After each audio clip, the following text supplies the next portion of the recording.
అందరికీ నమస్కారం. First time నేను రాజ్మా కొబ్బరి కూర వండుతున్నాను. ఉడికించుకున్న రాజ్మా లైట్గా వేయించి పెట్టుకుని పసుపు ఉప్పు వేసుకున్న కొబ్బరి కూర, వాటిలోకి నిమ్మకాయలు, కావలసినంత వాటర్ తక్కువే పడుతుంది, నీరుల్లి, పచ్చిమిర్చి, కొత్తిమీర, కారం, కరివేపాకు, పసుపు, ఆవాలు, తగినంత ఉప్పు. ఎందుకంటే కొబ్బరి కూరలోను రాజ్మాలను ఉప్పు వేస్తాం కాబట్టి తగు మాత్రంగానే వేసుకోవాలి. ఆవాలు, జీలకర్ర, పచ్చిశనగపప్పు బాండి పెట్టుకుని ఆయిల్ వేసుకుని ఆవాలు, జీలకర్ర, శనగపప్పు, కరివేపాకు, నీరుల్లి, పచ్చిమిర్చి, తగినంత ఉప్పు,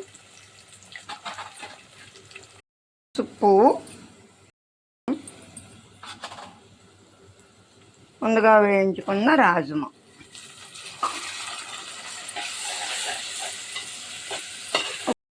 పెట్టుకుని తగుమాత్రంగానే కొద్దిగానే నీళ్ళు వేసుకోవాలి. అన్న పేరుకి 1 స్పూన్ గరం మసాలా ఎప్పుడు ఇంట్లోనే ఓన్గా చేసుకుంటాను. అలాగే మనం ముందుగా సిద్ధం చేసుకున్న కొబ్బరి కూర, కొత్తిమీర, అంతే. ఎంతో రుచికరమైన రాజ్మా కొబ్బరి కర్రీ రెడీ. ఇంట్లో నిమ్మకాయ పిండుకుని తింటే ఉంటుంది, ఒక రేంజ్లో ఉంటుంది. మీరు కూడా ట్రై చేయకపోతే ఒకసారి ట్రై చేయండి.